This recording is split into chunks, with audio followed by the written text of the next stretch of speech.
Welcome back to the Ioniq Guy featuring Feel Sport.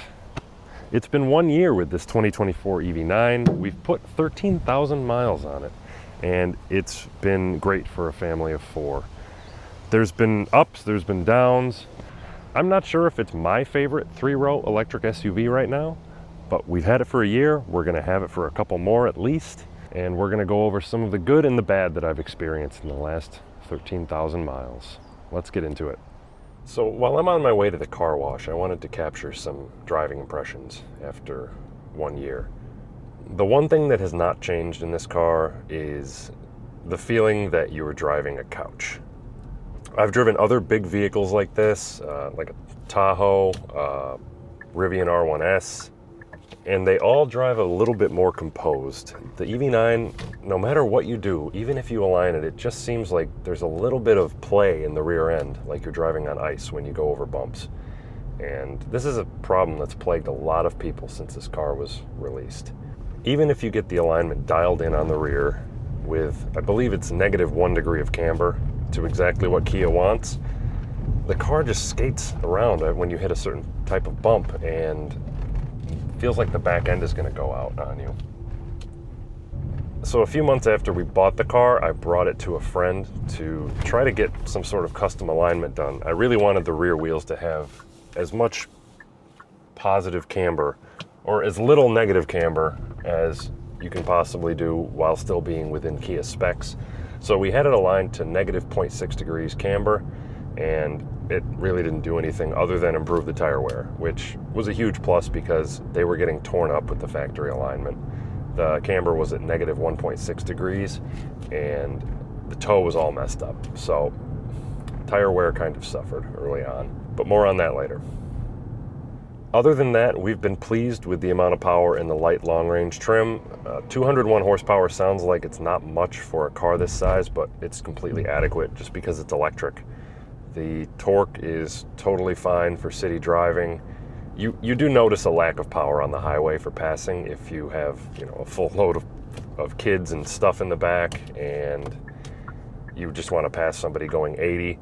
You're going to floor it and not much is going to happen. But it's still faster than cars that are 20 years older than this, and it's totally safe for normal driving. We're happy with it. I wasn't willing to pay $20,000 more for a GT line. And for your northerners out there, I will say that winter driving in the rear-wheel drive EV9 has been outstanding. We put Michelin X-Ice snow tires on, and this car was totally stable in the snow and ice last year. I would go out in winter storms on purpose just to try to get this car to break loose, and it really gripped well. When you take into account the weight distribution of this car, the fact that it's basically 6,000 pounds, and the fact that it's an EV with excellent traction control, it makes for a great winter car. You don't need all-wheel drive. I live on a steep hill, and even in a couple inches of snow, I stopped dead, floored it, and the car just figured it out, and it went. And I was really impressed because I have an all-wheel drive Tesla with snow tires, and obviously that's insane in the snow, and this was not far behind. It was very impressive. So I would say anyone looking to get a rear-wheel drive EV9 but you're worried about winter performance, don't be. Just get a good set of tires. Here we go.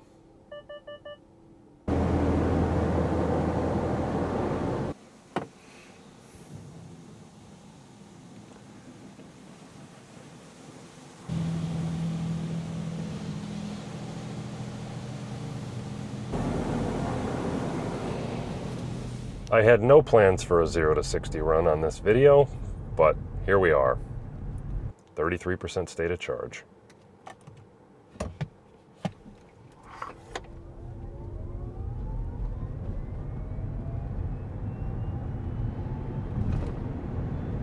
$60.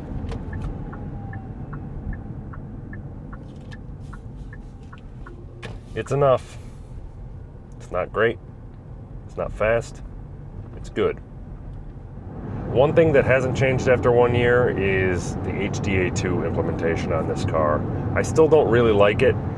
Having a car with autopilot kind of ruined me for other driver assistance packages because even in minor bends, the HDA2 assist will just let go without warning. And I know Out of Spec also encountered this in their hogback challenge with the EV9. It's just completely random as to which corners it will stick in the lane with and which corners it will just completely let go and drive you right into a guardrail if you're not paying attention.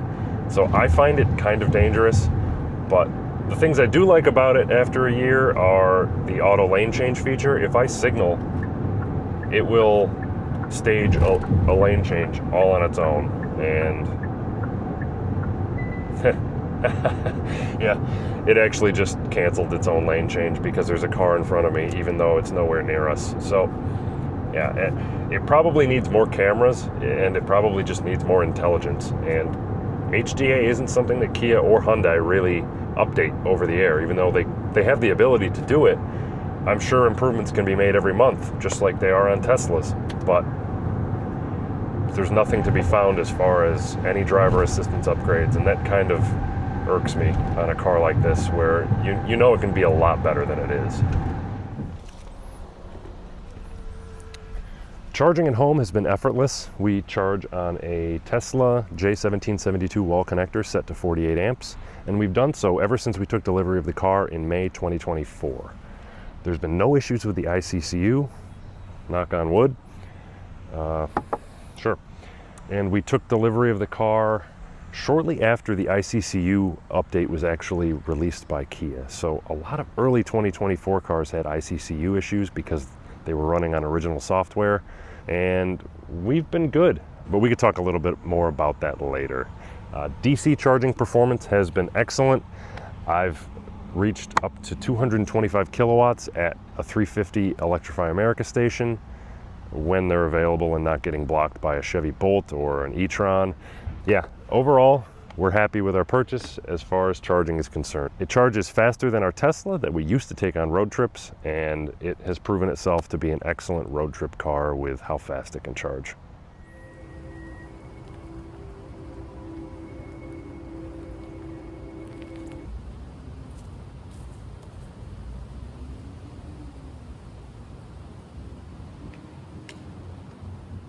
While I do a quick Electrify America session to top up the car before I bring it back later, I thought that I might go over a couple accessories we've gotten for the car in the last year. The coolest ones I think we've gotten is the FitCam dash cam that mounts right up here in what appears to be a Kia plastic cover, but it's actually an aftermarket dash cam. And there's the SD card. So I was spoiled with my other car, and I wanted to get a dash cam for this that always records, just in case. For anyone curious, we're cooking along at about 212 kilowatts at 87 Fahrenheit. It's been a hot one today, and this thing is charging super fast. I didn't even precondition it. It was in the sweet spot. Another accessory was a full set of all-weather rubber mats from Amazon. I got these on Amazon Vine for free. Not everyone will have that privilege, but there's plenty of generic mats on Amazon that will make your car a little bit more kid-proof. We've got one back here in the third row as well. As you can see, it's all well used. And this one isn't really EV9 specific, but we have a little wired baby monitor, so we don't have to have a mirror anymore. This thing is awesome for not having to crane your neck behind you to see if the baby's asleep. It just mounts on a nice suction cup there, and I've wired it down the side, tucked it underneath here, and it pops out there and goes into the 12-volt outlet with a little button. Just a neat little thing that'll work on any car.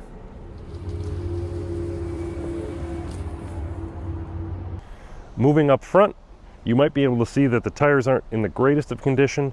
This is due to the alignment that was wildly out of spec in the rear when we took delivery of the car, and we ran it for about 6,000 miles before that got corrected. So that took the tires down from 9/30 seconds to 5/30 seconds in the rear in pretty short order. This car only has 10,000 miles on the original tires because I ran our winter tires for 3,000 miles. So let's see where we're at right now. Yeah, the fronts are at 4/30 seconds right now. These aren't going to see next year. I'm going to have to replace them in the spring when I put a new set of all seasons back on and take the winter tires off. I'm gonna run to the back right now and get a measurement real quick.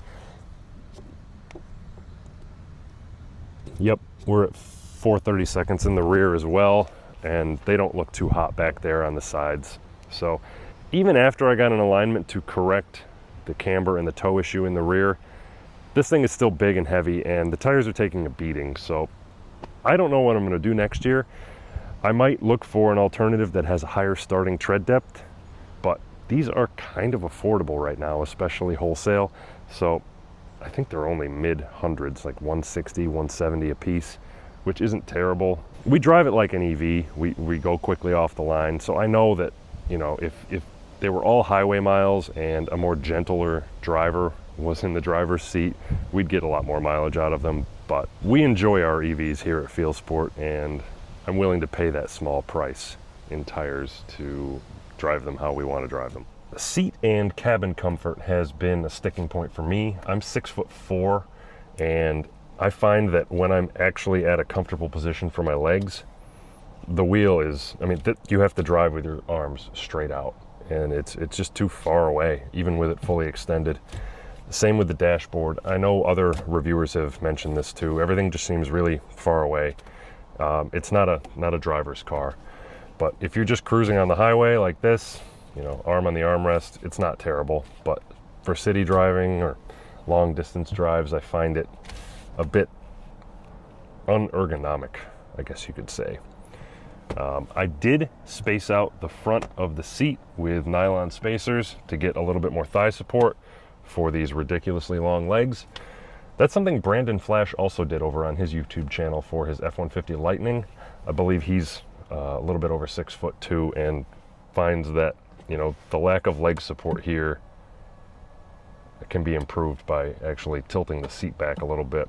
So I do that in most of my cars, and it works pretty well. I forgot to mention the range. It's pretty good.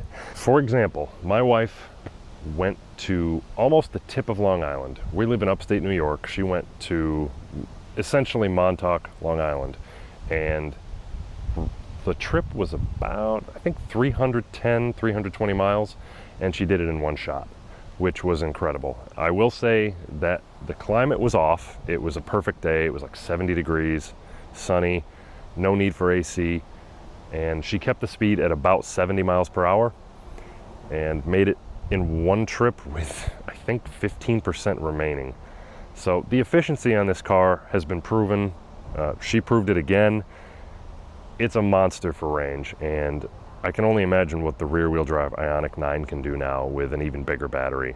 If you're a road tripper and you don't like charging, this is definitely the one to get.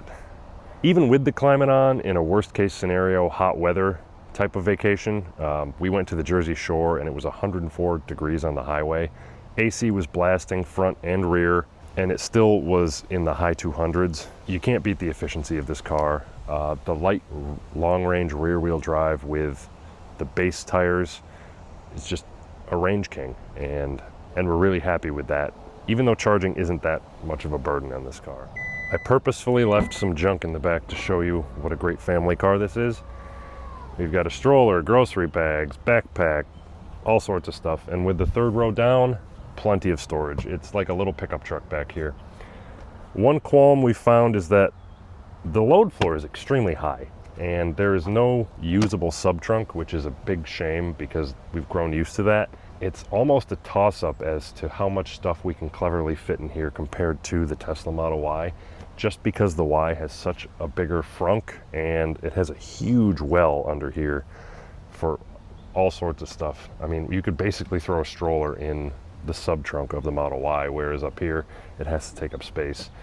So packaging wise, it seems like the legacy manufacturers still haven't figured out how to hide storage in clever places, but we're still happy with how big this car is, and that's the reason we got it. We've used the third row occasionally. I fit back there just fine, which is incredible. There's no complaints in the third row from anyone that's ever been back there, and for kids it's a breeze. So certainly happy with the 6-seater captain's chair layout. That's definitely the way to go for road trips if you know that you're never going to have a seventh person in this car. You may be asking the question, will it baby? So even with a rear-facing infant seat, I still do fit in the front row. It's not ideal. I don't have the leg support that I have in the driver's seat, and I can't go back any further, but it's fine. It works. I can't wait till the kid is turned around in front facing, but that'll be a few more years. I'm gonna power it up. It's hot out. Let's get some AC cranking. Oh, that's right. Phone as key doesn't work, even though the phone is right there filming us right now. Yeah, that's... Let's see if the fingerprint works. Oh my God, it did. Okay, so that was my get out of jail card right there. So I suppose now would be a good time to talk about that. I haven't been impressed with the phone as key implementation in here. It uses Apple Car Key, and it seems that the manufacturers that use a proprietary app-based phone key have a system that works every time a lot more reliably. This car requires me to put my phone in the charging pad, which is, I believe, where the antenna is for the phone key. And if it's anywhere else, pushing this button does nothing. If it's in my pocket, like it would be in a Tesla or a Rivian, it doesn't work. And it's super frustrating getting in the car without a key fob, because I'm sitting here. Sometimes even when I do put the phone in here, it takes 10 to 15 presses of this button and moving the phone around like an inch at a time to find the sweet spot. And I can never get the car booted up. Not an issue for my wife. She keeps the key fob in her purse. I don't have a purse.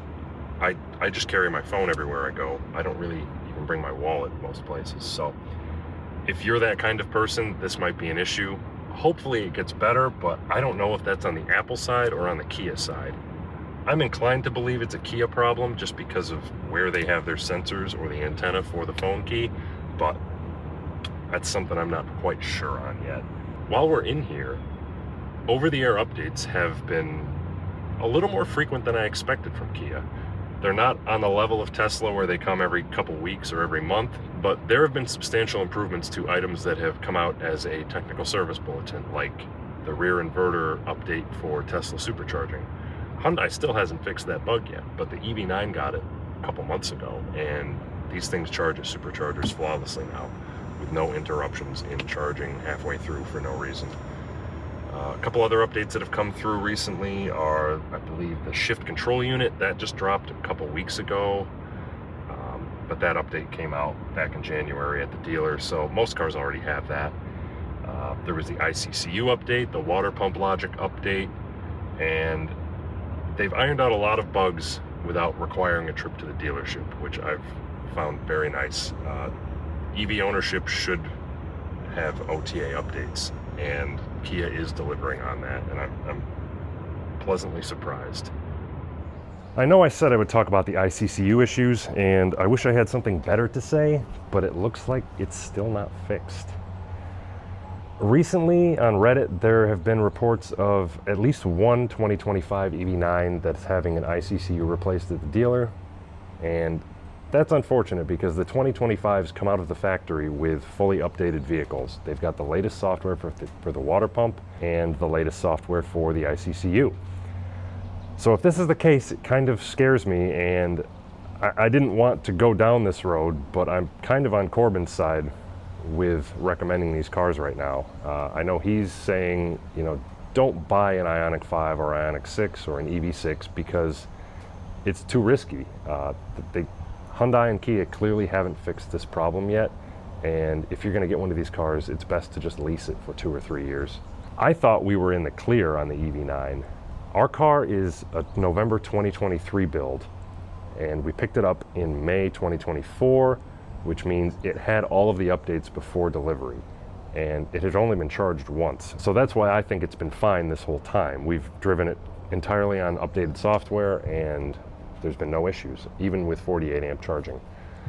But the early EV9s, you know, just like ours, when they were purchased immediately after build, they were run with old software until April or May 2024, leaving them vulnerable to this failure. And that was primarily due to the ICCUs overheating due to bad logic in the water pump firmware and just general software of the ICCU itself. So it should be fixed. I guess it isn't.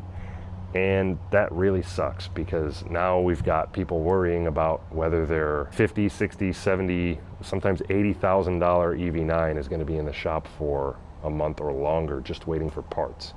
My advice to anyone in this situation with a Kia EV6, EV9, or any of the Ioniq EVs out there is to ask your claims representative for a goodwill credit.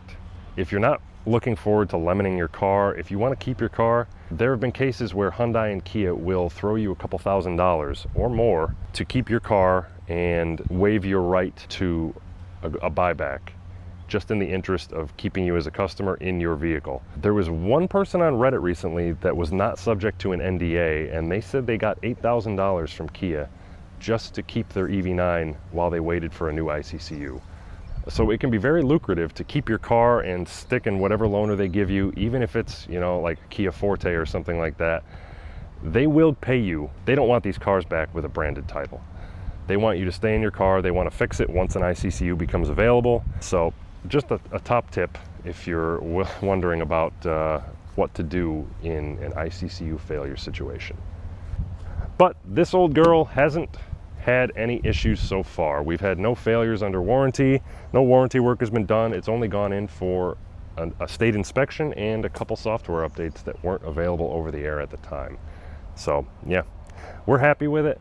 It's a great family hauler, and unless something happens, it's going to be around for the 2-year update next year. EV9 owners, please sound off in the comments. Let me know how you like yours. If you've had any ICCU failures on your 24 or 25, hopefully the 2026 has it ironed out, but only time will tell. Thanks for watching, and I'll see you in the next one. Bye.